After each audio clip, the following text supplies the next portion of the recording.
بسم اللہ الرحمن الرحیم، السلام علیکم۔ میں ہوں محمد امین اور آپ دیکھ رہے ہیں دین ہے آسان۔ آج کا جو ہمارا موضوع ہے وہ ہے Ramzan, transform your life into a purposeful life. اور ہمارے جو گیسٹ ہیں وہ ہیں مولانا شجاع وقار صاحب، جو کہ البرہان میں ایز اے ٹیچر کام کر رہے ہیں۔ السلام علیکم مولانا صاحب، کیا حال ہے آپ کے؟ وعلیکم السلام، الحمدللہ، اللہ کا شکر۔ آپ سنائیں خیریت سے؟ الحمدللہ۔ آج کا جو ہمارا ٹاپک ہے وہ بیسیکلی ہے رمضان سے ہم اپنی زندگیوں میں کیسے ایک پرپسفل چینج لا سکتے ہیں۔ تو تھوڑا سب سے پہلے انٹروڈکشن لے لیتے ہیں، آپ تھوڑا البرہان کا تعارف دے دیجئے کہ البرہان ایک کیسا انسٹیٹیوٹ ہے، اور تھوڑا اپنا بیک گراؤنڈ انٹروڈکشن دے دیجیے۔ البرہان ایک انسٹیٹیوٹ ہے جو صرف پروفیشنلز کے لیے بنا تھا، اور اس کے اندر پروفیشنلز کو پڑھایا جاتا ہے۔ ویکینڈ کورس ہے، اور اس میں پڑھنے والے یونیورسٹیز کے طلباء ہوتے ہیں یا مختلف اداروں میں کام کرنے والے لوگ ہوتے ہیں جو وہاں پر آتے ہیں، اپنے فارغ وقت کو لگاتے ہیں اور دین سیکھتے ہیں۔ اور اس کے اندر مختلف پروگرامز ہیں۔ ایک پروگرام ہمارا 1 سال کا چل رہا ہے، اس کے علاوہ بچوں کے لیے بھی پروگرام ہیں، جوانوں کے لیے بھی ہیں، خواتین کے لیے بھی پروگرامز ہیں۔ اس طرح مختلف پروگرامز ہیں جس کی تفصیلات آن لائن دیکھی جا سکتی ہے۔ یعنی بیسیکلی ایک ایجوکیشنل انسٹیٹیوٹ ہے۔ جی بالکل، ایک ایجوکیشنل انسٹیٹیوٹ ہے، اور جو ٹیچرز ہیں وہ بھی ٹریڈیشنلی انہوں نے سارا کچھ پڑھا ہوا ہے، اور ساروں نے باقاعدہ درس نظامی پڑھا ہوا ہے، 8 سال کا مدرسہ پڑھا ہوا ہے، اور سارے تربیت یافتہ اساتذہ ہیں، جس کا لازمی بات ہے کہ اثر پھر طلباء کے اوپر آتا ہے۔ بالکل ماشاء۔ اچھا، تو تھوڑا ٹاپک کی طرف آتے ہیں۔ جس طرح اللہ تعالیٰ نے قرآن مجید میں فرمایا سورہ بقرہ میں کہ یا ایھا الذین آمنوا کتب علیکم الصیام کما کتب علی الذین من قبلکم لعلکم تتقون، کہ اے لوگوں، اے ایمان والو، تم پر روزے اسی طرح فرض کیے گئے جس طرح تمہارے پہلے لوگوں پہ فرض کیے گئے تھے، تاکہ تمہارے اندر تقویٰ پیدا ہو جائے۔ تو تھوڑا اس متعلق بتائیں کہ اللہ تعالیٰ کا ادھر تقویٰ سے کیا مراد ہے، اور روزے رکھنے سے تقویٰ میں کس طرح اضافہ آ سکتا ہے؟ دیکھیں، اللہ سبحانہ و تعالیٰ نے انسان کو پیدا کرنے کے بعد مختلف طریقوں سے اس کو سمجھانے کی کوشش کی ہے کہ تم اللہ پاک کا قرب کیسے حاصل کر سکتے ہو۔ مختلف طریقے سے امتحان لیا جاتا ہے، مختلف طریقوں سے آزمایا جاتا ہے۔ یعنی اگر میں بات یہاں سے شروع کروں کہ آپ صلی اللہ علیہ وسلم کی ایک حدیث ہے جس میں وہ ارشاد فرماتے ہیں کہ بنی الاسلام علی خمس، کہ اسلام کی جو بنیاد ہے وہ 5 چیزوں کے اوپر ہے۔ ایک تو کلمہ ہے لا الہ الا اللہ محمد رسول اللہ، پھر اقامت صلاۃ ہے، پھر زکوٰۃ ادا کرنا ہے، رمضان کا روزہ ہے، اور پھر حج ہے۔ اب یہ 5 چیزیں تو اللہ سبحانہ و تعالیٰ، آپ صلی اللہ علیہ وسلم نے یہ ارشاد تو فرمائی ہیں، لیکن ان 5 کے پیچھے اس کی ایک فلسفی ہے۔ ان 5 سے کچھ چیزیں اللہ سبحانہ و تعالیٰ مانگ رہے ہیں۔ جیسا روزے سے آپ نے بتایا کہ اللہ سبحانہ و تعالیٰ نے قرآن کے اندر ارشاد فرمایا لعلکم تتقون، اسی طرح ہر ایک عبادت سے کچھ مقصود ہے، لیکن کم از کم یہ چیزیں سمجھ لینی چاہیے کہ یہ جتنی عبادات جو بتائی جاتی ہیں یہ بنیاد ہیں اسلام کی، بنی الاسلام علی خمس، لیکن بنیاد تو بہرحال یہ ہے، اور اس سے مطلوب کچھ خاص چیزیں ہیں۔ مثال کے طور پر کلمہ جب ہم پڑھتے ہیں لا الہ الا اللہ محمد رسول اللہ، تو اس کے اندر اللہ پاک یہ چاہتے ہیں کہ اللہ کے علاوہ اور کسی کو معبود نہ سمجھا جائے۔ اس کا مطلب یہ ہے کہ اللہ سبحانہ و تعالیٰ کو ہی ایک حقیقی خالق، مالک، رازق، اسی کو ہی سمجھا جائے، اس کے علاوہ اور کسی کو نہ سمجھا جائے۔ یعنی ایسا نہ ہو کہ کبھی کی دنیا میں رہتے ہوئے زندگی کے کسی موڑ پر آ کر یہ محسوس ہونے لگے کہ میرا پالنے والا کوئی اور ہے، کسی کے بارے میں یہ ذہن میں خیال آ جائے کہ مجھے روزی فلانی جگہ سے مل رہی ہے۔ ان سب کو اسباب سمجھا جائے، اور خالق کے حقیقی، مالک کے حقیقی، رازق کے حقیقی صرف اور صرف اللہ سبحانہ و تعالیٰ کی ذات کو سمجھا جائے، اور آپ صلی اللہ علیہ وسلم کو اللہ پاک کا پیغمبر مانا جائے۔ نماز ہے تو اس کا مقصود یہ ہے کہ نماز سے ہم اپنی بندگی کا اظہار کریں، اللہ سبحانہ و تعالیٰ کو بتائیں کہ ہم ان کے غلام ہیں اور ہمارا کچھ نہیں ہے۔ جتنی ہماری ملکیتیں ہیں، ہماری دنیاوی ملکیتیں، کچھ بھی نہیں ہے۔ ساری ملکیت جو ہمیں اللہ سبحانہ و تعالیٰ نے عطا فرمائی ہے وہ بھی اللہ پاک کی ہے، اور نماز سے بندگی کا اظہار ہے، اس چیز کا اظہار ہے کہ ہم تیری ہی عبادت کرتے ہیں اور تیری سے ہی مدد مانگتے ہیں۔ اسی طرح زکوٰۃ ہے۔ اب زکوٰۃ کے پیچھے بھی ایک فلسفی ہے، اور وہ یہ ہے کہ انسان کے دل کے اندر یا مسلمان کے دل کے اندر دنیا کی طلب اور دنیا کی محبت پیدا نہ ہو، اور اس کا طریقہ یہ ہے کہ وہ اپنے مال کو صاف رکھے، پاک رکھے۔ اس کا طریقہ یہ ہے کہ وہ پھر کچھ مال اپنے کچھ زکوٰۃ کے طور پر کچھ فیصد اپنے مال میں سے نکالتا ہے، ٹھیک ہے۔ تو اس سے یہ ہوتا ہے کہ دنیا کی محبت دل میں پیدا نہیں ہوتی۔ اسی طرح ہی روزہ ہے۔ اب روزہ اگر دیکھا جائے تو اس کے اندر بالکل وہ ساری چیزیں جو کہ مباح ہیں ایک مسلمان کے لیے، کہ کھانا پینا، بالکل مباح چیزیں ہیں لیکن یہ کہ اس کے اوپر بھی پابندی لگا دی گئی حالانکہ وہ حلال چیزیں ہیں. تو اس سے اللہ سبحانہ و تعالیٰ کو سمجھانا چاہ رہے ہیں, اور وہ یہ سمجھانا چاہ رہے ہیں کہ ویسے بھی اگر انسان کی عادت اس چیز کے اوپر بن جائے کہ وہ اپنے نفس کی خواہشات کو پورا کرتا رہے, اور جو ہم عام طور پر معاشرے کے اندر دیکھ بھی رہے ہیں, مختلف زندگی کے آپ سمجھیں کہ ادوار آتے ہیں اور مختلف جو ہے وہ زندگی کے اندر جو ہے وہ مسائل آتے ہیں, کچھ چیزیں ہوتی ہیں. پہلے بچہ چھوٹی عمر کا ہوتا ہے, پھر اسکول پڑھ رہا ہوتا ہے, اس کو آزادی نہیں ہوتی, تھوڑا سا بڑا ہوتا ہے وہ کالجز میں جاتا ہے, اور تھوڑا سا بڑا ہوتا ہے یونیورسٹی میں جاتا ہے, اور تھوڑا سا بڑا ہوتا ہے بھی کام ڈھونڈنا ہے, اور بھی شادی کرنی ہے, یہ کام ہے وہ کام ہے, اور تھوڑا سا بڑا ہوتا ہے پھر سوچتا ہے کہ بھی گھر بنانا ہے. مطلب پوری زندگی انسان جو ہے نا وہ اسی محنت کے اندر لگا دیتا ہے, اور اسی دوران ہوتا یہ ہے کہ عام طور پر وہ یہ سارے کام اپنے نفس کی خواہشات کے مطابق کر رہا ہوتا ہے. اس کے دل کے اندر جو بات آ گئی وہ اس کو کر لیتا ہے. اس کا نقصان یہ ہوتا ہے کہ پھر جب گناہ کی بھی دل میں خیال پیدا ہو یا برائی کا بھی دل میں خیال پیدا ہو تو اس پہ وہ اپنے آپ کو روک نہیں سکتا, اور وہ اپنے نفس کو اس پر قابو میں نہیں لا سکتا. رمضان کی جو فلسفی ہے وہ یہ ہے کہ اس طرح کی ٹریننگ کروا کے مسلمان کو کہ وہ مباح کاموں سے بھی رک جائے اور مباح کاموں کے اوپر بھی اپنے نفس کو قابو میں رکھے. یہ قسم کی ٹریننگ ہے اس چیز کی کہ جب وہ مباح کاموں میں اپنے آپ کو روک سکے گا تو امید ہے کہ گناہ کے کام اور جو برے کام ہیں اس پر بھی وہ قابو پا سکے گا. اس پر مختلف واقعات ہیں اور مختلف اس پر علماء کی کچھ چیزیں بھی ہیں. مثال کے طور پر حضرت عمر رضی اللہ تعالیٰ عنہ کے بارے میں آتا ہے کہ ایک دفعہ ان کے دل میں یہ بات پیدا ہوئی کہ انہوں نے گوشت کھانا ہے. ان کے پاس وسائل تھے, پیسے بھی تھے, وہ گئے اور انہوں نے جا کے گوشت خریدا اور کھا لیے. دوسری دفعہ پھر خیال پیدا ہوا تو جیب میں پیسے بھی تھے, سہولت بھی تھی, خریدا بھی جا سکتا تھا, لیکن ان کو فوراً ان کا دھیان اس طرف کو گیا کہ اگر میں اپنے نفس کی جو جائز خواہشات ہیں ان کو اگر میں ایسا پورا کرتا رہا تو جو اس کی ناجائز خواہشات ہوں گی اس کے اوپر میرا زور کم چلے گا پھر. تو اصل تو بات یہ ہے کہ ہم روزے کو کیوں رکھ رہے ہیں یا روزہ جو ہے وہ کیوں رکھا جا رہا ہے, اس کے پیچھے فلسفی کیا ہے. تو فلسفی یہ ہوئی کہ اپنے نفس کے اوپر قابو پایا جائے, اور یہی اپنے نفس کے اوپر قابو پانا ہی تقویٰ ہے, اور یہی جو ہے وہ پرہیزگاری ہے. اگرچہ تقویٰ کے مطلب اور بھی کیے جاتے ہیں. ہمارے استاد جی فرمایا کرتے تھے کہ تقویٰ کا مطلب جھجک ہے, کہ ہر وقت یہ جھجک محسوس ہو, ہر وقت یہ احساس محسوس ہو کہ ایک ذات مجھے دیکھ رہی ہے. یہ بالکل ایسی ہے جس طرح ایک کمرہ ہو اور اس کے اندر کوئی سیکیورٹی گارڈ نہ ہو, صرف بس ایک عبارت لکھی ہوئی ہو, یو آر بینگ واچڈ. تو کیسا اثر انسان کے ذہن کے اوپر جائے گا کہ ہر وقت اس کو کوئی نہ کوئی, پھر تو اسے ایسے ہی ہے کہ کوئی نہ کوئی چیز اسے دیکھ رہی ہے گویا کہ نا. بالکل. اور وہ حدیث بھی ہے نا, جیسے کہ تقویٰ کا مطلب پوچھا گیا, حضرت عمر نے غالباً پوچھا تھا کہ اپنا دامن کو بچا کے چلنا. جھاڑی دار ایک سڑک ہے, ایک راستہ ہے, اور تقویٰ کا مطلب یہی ہے کہ بندہ اس جھاڑی دار سڑک پہ اپنا دامن کس طرح بچا کے چلتا رہے. بالکل صحیح ہے. تو بات یہی ہے کہ تقویٰ ایک ایسی چیز ہے نا کہ ایک منزل بھی نہیں ہے نا, یہ تو ایک پروسیس کا نام ہے. آہستہ آہستہ انسان جو ہے وہ کر رہا ہوتا ہے, اس طرف جا رہا ہوتا ہے, تو پھر وہ آہستہ آہستہ وہ چیزیں بھی حاصل ہو رہی ہوتی ہیں. لیکن یہ ایک جھجک ہے بیسیکلی نا, اس کو ختم کرنا, اور ختم مطلب اس طور پر کہ اس کے اوپر قابو ڈالنا اپنے اوپر, کہ ہر وقت یہ استحضار ہونا بھی تو تھوڑا سا مشکل کام ہے نا کہ بھئی ایک ذات مجھے دیکھ رہی ہے, ہمیشہ ایسا ذہن میں ہوتا نہیں ہے. لیکن اس طرح کی کام کر کے یا اس طرح روزہ رکھ کر مباح کاموں سے اپنے آپ کو روک کر یہ ٹریننگ دلوائی جاتی ہے. کیونکہ دیکھیں رمضان جس طرح کا انسان کا گزرتا ہے نا, جس طرح کا ایک مسلمان کا رمضان گزرتا ہے, ویسے ہی اگلا سال بھی گزرتا ہے. اگر رمضان کے اندر وہ اس سے بڑے اچھے طریقے سے اس کو گزارا ہوگا, بہت زیادہ اعمال کیے ہوں گے, اور اپنے نفس کے اوپر مکمل قابو پایا ہوگا, جو کہ عام طور پر اللہ پاک نے ایک ماحول بھی بنایا ہوا ہوتا ہے, تو اس کا اثر یہ پڑتا ہے کہ پورے سال وہ اس کے اوپر اس عادت کو آگے لے کر چل سکتا ہے.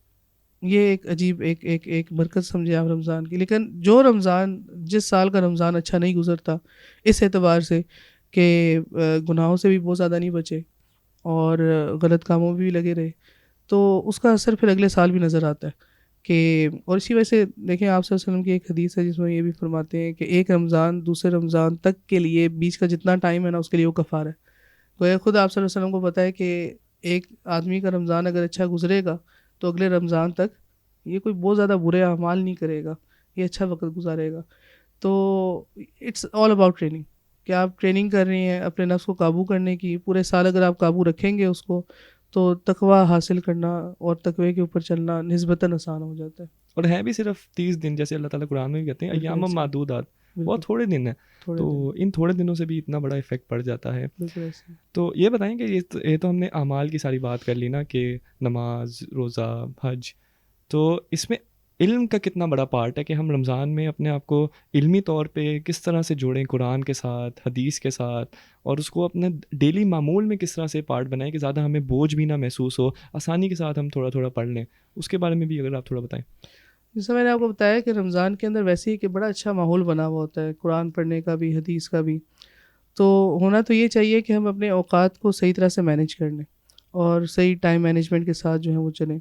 مثال کے طور پر اگر آپ نماز کے لیے جا ہی رہے ہیں مسجد، تو 5-10 منٹ پہلے جانے میں کوئی مذائقہ نہیں، تھوڑا سا دیر سے مسجد سے نکلنے میں کوئی مذائقہ نہیں. جس ٹائم میں مسجد میں جا رہے ہیں اس وقت آپ 10-15 منٹ آپ کے پاس ہیں جس میں آپ اپنا معمول بھی پورا کر سکتے ہیں، ذکر اذکار بھی کر سکتے ہیں. ساتھ ساتھ اگر آپ اس طرح کا کوئی علمی کام کرنا چاہ رہے ہیں تو مختلف کتابیں اس میں سجیسٹ کی جا سکتی ہیں. جیسا مفتی تقی عثمانی صاحب کی ایک کتاب ہے آسان ترجمہ قرآن کے نام سے، اس کے تو قرآن کو بڑا بامحاورہ رکھا گیا ہے. کیونکہ عام طور پر یہ چیز دیکھنے میں آئی ہے کہ لوگ بعض اوقات نئی ان علوم کی طرف آتے تو ایک بہت بڑی وجہ یہ بتائی جاتی ہے کہ بھئی لینگویج کا بہت زیادہ بیریئر ہو گیا، اب وہ والی اردو نہیں رہی. اور واقعتاً ایسے ہی ہے، ہر زبان 50 سال بعد تقریباً تبدیل ہو جاتی ہے. جس طرح کی اردو پہلے ہی بولی جا رہی تھی 50 سال پہلے، اب اس طرح کی اردو استعمال نہیں ہو رہی. تو وہ ترجمہ ایسا ہے کہ جس کے اندر بامحاورہ ترجمہ ہے اور بڑی آسانی سے سمجھ میں آنے والا ترجمہ ہے، اور جہاں پر کسی توضیح یا تشریح کی ضرورت پیش آ رہی ہے تو اسی آیت کی ترجمے کے نیچے مختصراً بڑے پیارے انداز سے اس میں وہ آیت جو ہے وہ سمجھا دی گئی ہے. اور اسی طرح حدیث کی بھی کچھ کتابیں ہیں، اربعین نووی کتاب ہے، بڑی زبردست کتاب ہے حدیث کی، اس کو پڑھا جا سکتا ہے، اس کی تشریحات کو پڑھا جا سکتا ہے. تو اس طرح علمی طور پر بھی اپنے آپ کو جو ہے وہ جوڑا جا سکتا ہے کیونکہ ماحول بنا ہوا ہے. اور میں نے جیسا آپ کو پہلے بتایا کہ اس کے اندر جس چیز کی آپ عادت ڈالیں ڈل جائے گی. اسی طرح آپ قرآن پڑھنے کی عادت ڈال رہے ہیں، قرآن کو سمجھنے کی عادت ڈال رہے ہیں، حدیث پڑھنے کی، اس کو سمجھنے کی عادت ڈال رہے ہیں، اور اس میں اگر کسی بندے سے علم حاصل کرنے کی ضرورت پیش آ رہی ہے اور آپ صحیح طرح سے ڈھونڈ کر ان کے پاس بیٹھ کے اس کو سیکھ رہے ہیں تو یہ تو نور اللہ نور، یہ تو بہت اچھی بات ہے. بالکل. اور اب جیسے 15 روزے گزر چکے ہیں اور ایک آدھا رمضان تو سمجھے گزر گیا ہمارے پاس، آدھا ہی آگے رہتا ہے، اور ہمارے پاس ایسے آخری عشرہ قریب آتا جا رہا ہے. تو آخری عشرے میں کچھ ایسے خاص اعمال ہوتے ہیں جیسے لیلۃ القدر ہے، جس کو اللہ تعالیٰ نے قرآن مجید میں فرمایا کہ 1000 راتوں سے زیادہ افضل اس کی عبادت ہے، اور اس طرح پھر لوگ اعتکاف میں بھی بیٹھتے ہیں. تو اس کی تھوڑی فضیلت کے بارے میں بھی بتا دیں. دیکھیں اس میں خود آپ صلی اللہ علیہ وسلم کے اگر عمل کو دیکھیں نا کہ آپ صلی اللہ علیہ وسلم کا عمل اپنا کیا تھا، تو حضرت عائشہ فرماتی ہیں کہ آپ صلی اللہ علیہ وسلم قبر بستہ ہو جاتے تھے اور پوری تیاری کرتے تھے، اگرچہ رمضان کی بھی کرتے تھے، لیکن یہ کہ جب یہ آخری دن آتے تھے نا، آخری 10 دن آتے تھے، تو اس میں تو آپ صلی اللہ علیہ وسلم صحابہ اکرام کو ترغیب بھی دیا کرتے تھے اور کہا کرتے تھے کہ بھئی اس کی جو طاق راتیں ہیں خاص طور پر اس کے اندر لیلۃ القدر کو تلاش کرو. اور اس میں پھر تفصیل ہے کہ لیلۃ القدر علمی اعتبار سے کافی تفصیل ہے کہ لیلۃ القدر کون سی رات کو ہے. لیکن یہ ہے کہ مطلب اگر ہم ساروں کو جمع بھی کر لیں تو اس چیز میں کوئی اس میں اختلاف نہیں ہے کہ کم از کم طاق راتوں کے اندر ہے.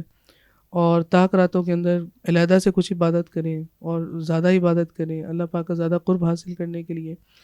اس میں پھر کچھ دعائیں جو ہیں وہ حضرت عائشہ رضی اللہ تعالیٰ عنہا سے بھی مروی ہیں اور آپ صلی اللہ علیہ وسلم سے بھی مروی ہیں. اس کا پورا مجموعہ جو ہے وہ مل جاتا ہے اور اس کو بھی پڑھا جا سکتا ہے.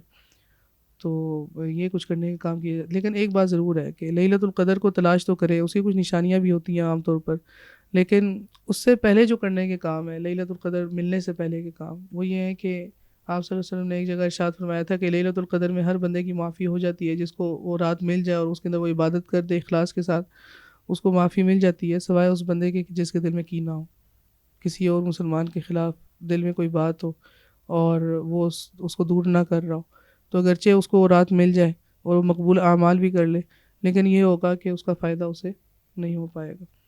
تو اس سے ہمیں یہ بات بھی سمجھ میں آتی ہے کہ صرف انسان کی جو اپنے اعمال ہیں نا، اس کا صرف اثر نہیں ہے، بلکہ پورے معاشرے کو صحیح رخ پر لے کر چلنا اس کا اثر ہے اصل میں. کیونکہ جتنی یہ رمضان کو بھی آپ دیکھ لیں، ایک ماحول ہم کہہ رہے ہیں نا، ماحول بنا ہوا ہے، کولیکٹیولی سارے کام کر رہے ہیں نا، تو ماحول بنا ہوا ہے. اور کولیکٹیولی ہم نماز کے لیے جا رہے ہیں، کولیکٹیولی تراویح پڑھی جا رہی ہے، کولیکٹیولی سارے روزے رکھ رہے ہیں، تو ایک ماحول بنا ہوا ہے. ایسے ہی جب محبت الفت کا ایک معاشرہ ہوگا تو پھر معاشرہ بھی بہت زیادہ پروڈکٹیو ہوگا اور آگے بڑھنے والا، ترقی کرنے والا معاشرہ ہوگا. بالکل، جس طرح حقوق اللہ بڑے ضروری ہیں، اس طرح حقوق العباد کی بھی اسلام میں بہت امپورٹنس رکھی گئی ہے. بالکل ایسے. تو اور جیسے رمضان کا مہینہ ہے اور ہم دیکھتے ہیں اب جیسے اگر آپ افطاری کے ٹائم پہ دیکھیں اور کوئی بندہ لیٹ ہو رہا ہو تو سڑک پہ لوگوں کے اخلاقیات بڑے واضح قسم کے جی ہمیں نظر بالکل آتے ہیں. ایسے. تو رمضان میں بھی ہم کس طرح اپنے اخلاق پہ کام کر سکتے ہیں، کیونکہ اب معاشرہ تو ایک ماحول بھی ہمیں ملا ہوا ہے، اخلاق بھی بہت ضروری چیز ہے، تو اس کو ہم کس طرح اپنی زندگی میں شامل کر سکتے ہیں؟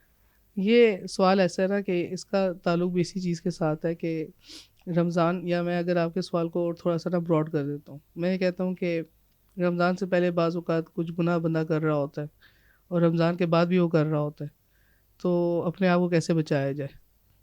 اس طرح اگر میں اس کو لے کر چلوں تو زیادہ میرے خیال سے، کیونکہ اس کی سب سے بڑی وجہ یہ ہوتی ہے کہ عادت نہیں بنی ہوئی ہوتی گناہ کو چھوڑنے کی، گناہ کرنے کی عادت بنی ہوئی ہوتی ہے. اور اس میں ایک بہت بڑا جو اس کے اندر فیکٹر ہے نا، وہ اصل میں اس چیز کے اوپر ہوتا ہے کہ بعض اوقات انسان جو ہے نا، وہ آپ اس کو نوٹ کریں گے کہ وہ اچھائی کی طرف آنا چاہ رہا ہوتا ہے اور اچھے کام کرنا چاہ رہا ہوتا ہے، لیکن کچھ ماحول ایسا ہوتا ہے، کچھ لوگوں کے ساتھ اٹھنا بیٹھنا اس کا ایسا ہوتا ہے کہ جو اس چیز کے اوپر اسے لانے نہیں دے رہا ہوتا. اس کا نقصان پھر یہ ہوتا ہے کہ وہ پورے سال 11 مہینے جو ہے وہ کسی نہ کسی گناہ کے اندر یا کسی نہ کسی غلط کام کے اندر اس کی عادت بن چکی ہوئی ہوتی ہے. اس کا پھر نقصان یہ ہوتا ہے کہ اگرچہ رمضان آ چکا ہوتا ہے اور یہ پھر اعتراض بھی کیا جاتا ہے کہ بھئی شیطان کو تو ویسے ہی اللہ سبحانہ وتعالیٰ نے بند کر دیا، تو پھر انسان کیوں گناہ کر رہا ہے. تو اصل میں اگر ہم اس چیز کے اوپر آئے نا کہ شیطان کا عمل کیا ہے آپ کے گناہ کے اندر، مطلب ہم اگر کوئی گناہ کا کام کرتے ہیں تو شیطان کا اس میں عمل دخل کیا ہے، تو آپ اس کو اس طرح سمجھیں کہ کافی گناہوں کے اندر بعض اوقات وہ نفس کا اپنا انیشیٹو ہوتا ہے، کیونکہ ساری پلاننگ آپ کی اپنی ہوتی ہے بعض اوقات، ٹھیک ہے، کہ اس گناہ کو میں نے اس طریقے سے کرنا ہے اور اس طریقے سے کرنا ہے، تو وہ آپ کا اپنا انیشیٹو ہوتا ہے. بہت کم ایسے ہوتا ہے، یا کچھ لوگوں کے ساتھ ممکن ہے کافی بھی ہو، کہ بعض اوقات شیطان وسوسہ ڈالتا ہے دل کے اندر، کیا یہ فلانا گناہ کر کے دیکھتے ہیں، تو وہ وسوسہ سا آتا ہے دل میں، یعنی ایک خیال سا آتا ہے کسی بھی گناہ کے بارے میں. پھر جو آگے اسٹریٹجی ہوتی ہے وہ ساری آپ کی اپنی ہوتی ہے، یعنی اس پہ نفس جو ہے وہ کام کرنا شروع کر دیتا ہے. مطلب یہ وہ ایک ایسا پوائنٹ ہے جس پہ آ کے میں اور آپ اتفاق کر سکتے ہیں کہ آپ اگر اپنے آپ کو اس وقت اور اس خاص وقت پہ آ کے روکنا چاہیں، آپ کے پاس اختیار ہوتا ہے کہ آپ روک لیں اپنے آپ کو. بالکل بالکل اسی طرح. اس کی وجہ یہ ہے کیونکہ آگے ساری پلاننگ نفس کی ہے. کوئی شیطان آپ کو زبردستی باندھ کر گناہ نہیں کرواتا، ایسے کبھی نہیں ہوتا. تو بات اصل میں یہ ہے کہ رمضان کے اندر بھی ایسی ہی ہے، شیطان اگرچہ بند کر دیا جاتا ہے لیکن نفس کی جو عادت بنی ہوئی ہوتی ہے اس غلط کام کی طرف جانے کی، وہ اتنی پختہ ہو چکی ہوتی ہے کہ رمضان کے اندر بھی اس کا کوئی اتنا خاص اثر پھر نظر نہیں آتا، اور انسان عام طور پر گناہوں کے اندر چلتا رہتا ہے اور چلتا رہتا ہے. تو ہم یہ دیکھتے ہیں کہ اب جیسے ہم کافی لوگ ایسے ہیں مسلمان جن کو یہ ساری چیزیں پتہ ہیں، اور ہم کوشش بھی کرتے ہیں کہ لوگوں کو اور زیادہ سے زیادہ یہ بتائیں، پھر بھی ہم دیکھتے ہیں کہ لوگوں میں اس طرح سے چینج آ نہیں رہا. تو اس کے متعلق تھوڑا بتائیں کہ افیکٹو کیسے ہو ہماری محنت بھی اور ان کا ارادہ بھی، کہ ہم جو گولز بنائیں ان کو پھر ہم پورا بھی کر لیں.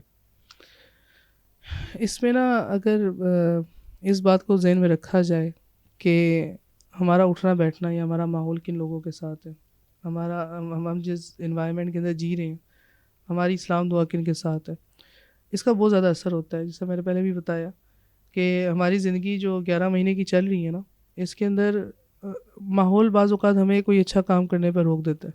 ٹھیک ہے، مثال کے طور پر آپ یونیورسٹی میں پڑھ رہے ہیں، بعض اوقات کچھ ایک خاص مثال کے طور پر ایک سرکل ہے اسٹوڈنٹس کا، اس میں ایکسیپٹیبلٹی، ایک سوشل ایکسیپٹیبلٹی اسی وقت مانی جا رہی ہوتی ہے جب ایک خاص قسم کا برا کام کرے. بالکل. تو بعض اوقات ایسے ہوتا ہے نا کہ بھئی میں اگر مثال کے طور پر یہ کام کروں گا تو یہ دوست میرا بن جائے گا، اور اگر میں ان کے سامنے یہ کام کرنے سے رک جاؤں گا یا ان کو میں منع کروں گا، وہ میری دوستی بھی ختم ہو جائے گی. بالکل. تو بعض اوقات وہ ایکسیپٹیبل نہیں ہوتا کچھ لوگوں کے لیے. اس کا نقصان یہ ہوتا ہے کہ پھر انسان یہ سمجھتا ہے کہ میں پھر ساروں سے علیحدہ کیوں، یا میں پھر ایسے کام ہی کیوں سوچوں کہ جو مجھے اس سرکل سے نکال دے.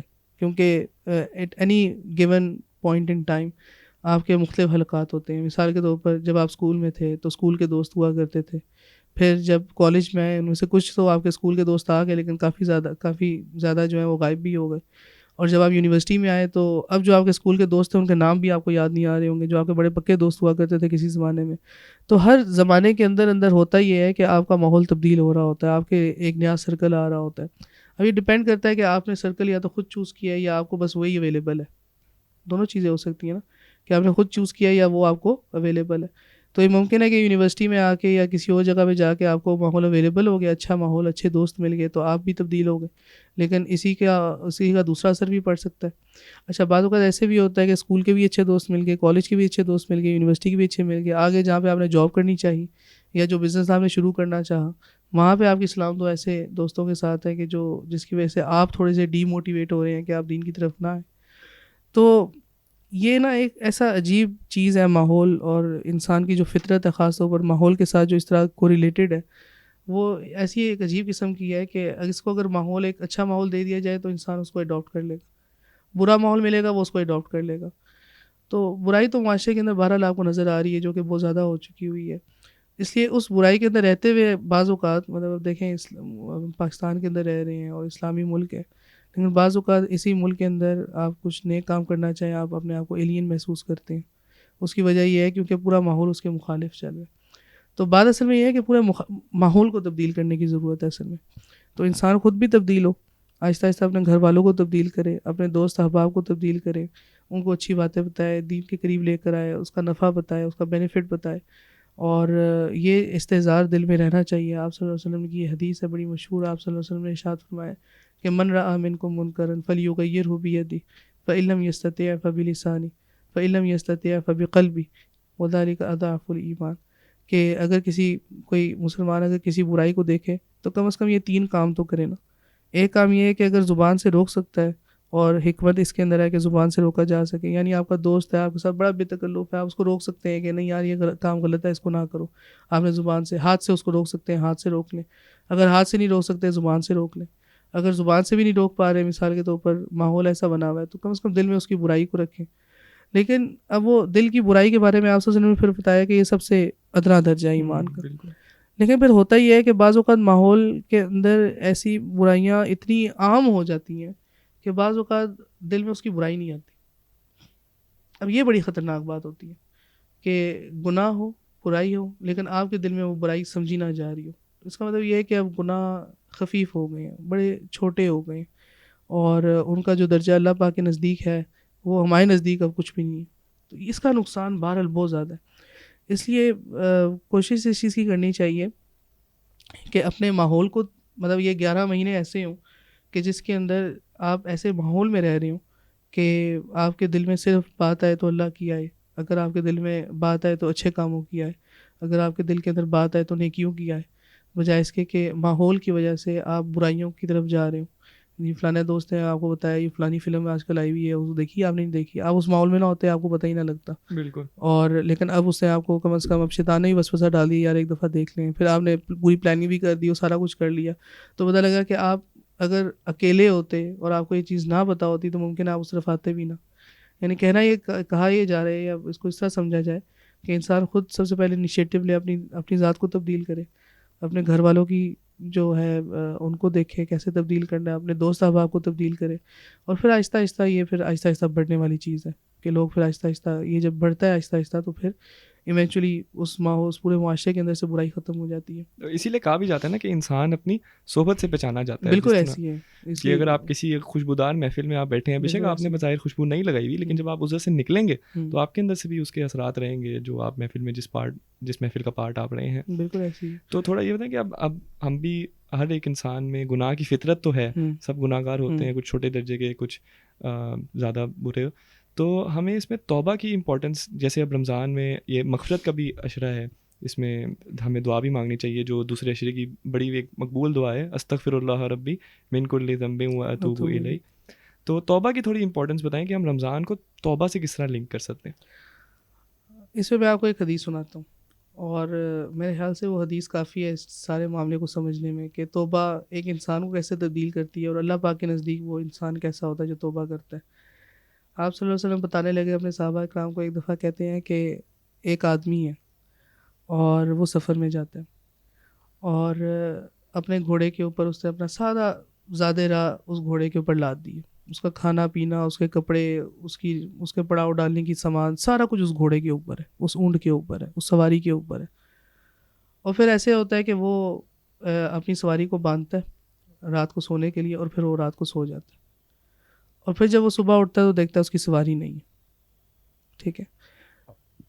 وہ پھر سواری کی تلاش میں نکل جاتا ہے، اور سواری کی تلاش میں نکلتا ہے، پہاڑوں پر چڑھتا ہے، ٹیلوں پر چڑھتا ہے، اونچی جگہوں پر چڑھتا ہے تاکہ اس کو دور سے نظر آ جائے کہیں پر اس کی سواری موجود ہے یا نہیں ہے۔ لیکن اب ساتھ ساتھ اب وہ ٹیلوں پر چڑھتا ہے، پہاڑ پر چڑھتا ہے، اس کو بھوک لگتی ہے، اس کو پیاس لگتی ہے، لیکن زیادہ راہ پاس ہے نہیں، وہ تو سارا گھوڑے کے اوپر ہے، ٹھیک ہے۔ اب پیاس بھی لگ رہی ہے، اب بھوک بھی لگ رہی ہے، اب ایسے محسوس ہو رہا ہے جس طرح جسم کے اندر سے طاقت ختم ہو گئی ہے۔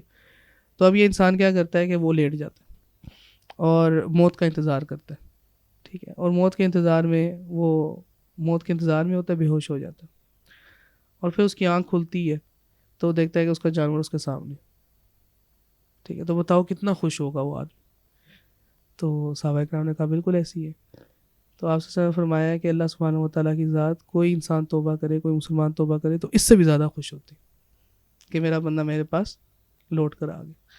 تو یہ توبہ ایک ایسی چیز ہے، ایک ایسی عجیب سی چیز ہے، یہ بھی اللہ سبحانہ و تعالیٰ کی طرف سے ایک عطا کردہ چیز ہے کہ انسان کی فطرت کے اندر اب یہ ہے کہ وہ گناہ کی طرف جاتا ہے اور گناہ کی طرف مائل ہوتا ہے، لیکن ساتھ ہی ساتھ توبہ ایک ایسی چیز ہے جو بار بار اس چیز کو ریوائیو کرتی ہے کہ کسی طرح سے واپس لوٹ کر اللہ پاک کے پاس جائیں اور کیسے جو ہے وہ اپنے آپ کو دوبارہ سے جوڑیں۔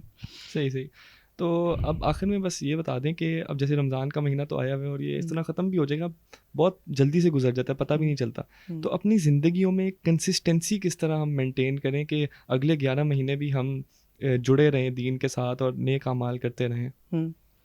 اس میں اس کو اس طرح کر کے سمجھیں آپ کہ جس طرح میں نے آپ کو شروع میں بتایا نا کہ پہلے اپنے اندر تبدیلی لے کر آئیں، پھر گھر والوں کے اندر، پورے ماحول کے اندر۔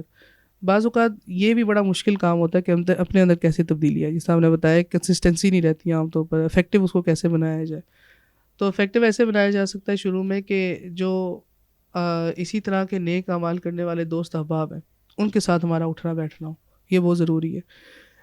لیکن مسئلے کی بات یہ ہے کہ اب وہ چیز ہے نہیں ہے۔ مثال کے طور پر آپ یونیورسٹی میں اب آپ آ چکے ہیں نا، تو یونیورسٹی کے اندر آپ کا جو حلقہ احباب ہے ان کے ساتھ پکی یاری والے کوئی ایک دو دوست ہوں گے، لیکن یہی جب آپ آگے جائیں گے پروفیشنل لائف کے اندر تو آپ کو محسوس ہوگا کہ میرے جتنے بھی دوست ہیں وہ ایسے نہیں ہیں کہ جن کو میں گھر بلا کر ان کی دعوت کروں، وہ میری پروفیشنل دوست ہیں، میں وہاں پہ جاؤں گا بس ایک اچھے ماحول کی وجہ سے، ان کے ساتھ اٹھنا بیٹھنا میرا ہو، میرے ہنسی، یعنی کہ ان کے ساتھ بھی جو میری دوستی ہے وہ کسی دنیاوی غرض کی وجہ سے، ٹھیک۔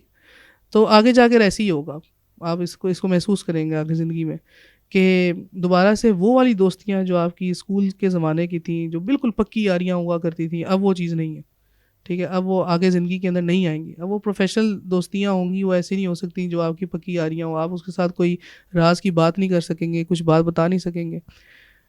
اس کا بھی نقصان ہے، اس کا بھی نقصان یہ ہوتا ہے کہ پھر انسان اور مسلمان جب مختلف زندگی کے ادوار اس کے اوپر آ رہے ہوتے ہیں، گزر رہے ہوتے ہیں، اس کو ضرورت پڑتی ہے کسی کے ساتھ بیٹھ کے وہ مشورہ کرے۔ اب یہ وہ دوست نہیں ہوتے جن کے ساتھ وہ کر سکتے ہیں وہ چیزیں، وہ اپنے والد صاحب کے ساتھ بھی ڈسکس نہیں کر سکتے، اپنے والدہ کے ساتھ بھی نہیں کر سکتے۔ وہ ایک ایسی چیز ہے جو اس کی انٹرنل ایک دنیا ہے، ایک انٹرنل اس کی ایک سوچ ہے، لیکن اس میں رہنمائی چاہیے، اس میں مشاورت چاہیے۔ تو اس میں بہت ضروری ہوتا ہے کہ آپ کے حلقہ احباب کے اندر ایسے دوست ہوں، ایسے لوگ ہوں کہ جن کے ساتھ آپ کھل سکیں، جن کے ساتھ آپ کھل کر بات کر سکیں، اور ان کے پاس بیٹھ کر آپ کو فائدہ محسوس ہو رہا ہو۔ تو پہلے تو ایسی کوئی ترتیب نہیں تھی، لیکن آج سے تقریباً 5-6 سال پہلے لوگوں نے اس کے اوپر کام کرنا شروع کیا الحمدللہ، اور اب کافی ادارے ایسے ہیں جس طرح الحمدللہ البرہان یہ اس اعتبار سے بڑا اچھا کام کر رہے ہیں کہ یہاں پر جس طرح میں نے آپ کو بتایا مختلف پروفیشنلز آ کے پڑھتے ہیں، تو MBBS ڈاکٹرز بھی ہوتے ہیں، اس کے علاوہ انجینئرز بھی ہوتے ہیں، مختلف یونیورسٹی سے آنے والے طلباء بھی ہوتے ہیں، طلباء کی اپنی یاری دوستی ہو جاتی ہے، جو پروفیشنلز ہیں ان کی اپنی یاری دوستی ہوتی ہے، لیکن وہ ساری یاری دوستی بغیر کسی دنیاوی ضرورت کی ہوتی ہے، یعنی کسی کو بھی اس نظر سے نہیں دیکھا جا رہا ہوتا کہ دنیاوی اعتبار سے مجھے کوئی نفع یا نقصان پہنچائے گا، وہ ٹوٹلی بیسڈ آن دین ہوتی ہے، یعنی وہ ایک ایسی محبت ہے جو اللہ کے لیے ہوتی ہے بیسیکلی۔ اور آپ کو پتہ ہے بڑی مشہور حدیث ہے، آپ صلی اللہ علیہ وسلم نے ارشاد فرمایا کہ 7 لوگ صرف ایسے ہوں گے قیامت میں جن کو عرش کا سایہ نصیب ہوگا، ان میں 2 ایسے لوگ ہیں کہ جو اللہ سے محبت کی وجہ سے آپس میں ملتے تھے اور آپس سے علیحدہ ہوتے تھے، یعنی ان کا جو ملنا جلنا وہ سارا کچھ اس لیے تھا کہ وہ دین کی وجہ سے تھا۔ البرہان الحمدللہ یہ پلیٹ فارم دے رہا ہے دوستوں کو، لوگوں کو، کہ وہ دوبارہ سے اس طرح کی دوستیاں بن جاتی ہیں جیسا اسکول کے زمانے میں تھی، اور ہم اپنی آنکھوں سے دیکھتے ہیں، اور پھر دیکھتے ہیں کہ کیسے وہ معاشرہ ترقی کر کے دین کے اعتبار سے بھی بڑا پھر رشک آتا ہے اس چیز کو دیکھ کے۔ تو آہستہ آہستہ میں نے صاحب کو بتایا کہ البرہان میں اب ترتیب اطفال کی شروع ہو رہی ہے، بچوں کی شروع ہو رہی ہے، تو اس میں پھر یہ فائدہ ہو رہا ہے کہ اس میں بچوں کی ذہنیت بھی بن رہی ہے اور جوانوں کی ذہنیت بھی بن رہی ہے اور سارے بڑوں کی بھی ذہنیت بن رہی ہے. تو بالکل اسمال لیول سے لے کے بالکل اپر ایسی لیول تک. صحیح ایسی صحیح. ہے. بہت شکریہ مولانا صاحب ہمارے ساتھ جڑے رہنے کا اور اپنا قیمتی وقت دینے کا. ناظرین اکرام آپ دیکھ رہے تھے دین ہے آسان. اگلے ایپیسوڈ میں آپ سے پھر ملاقات ہوگی ایک نئے ٹاپک کے ساتھ. تب تک کے لیے مجھے اجازت دیجیے. اللہ حافظ.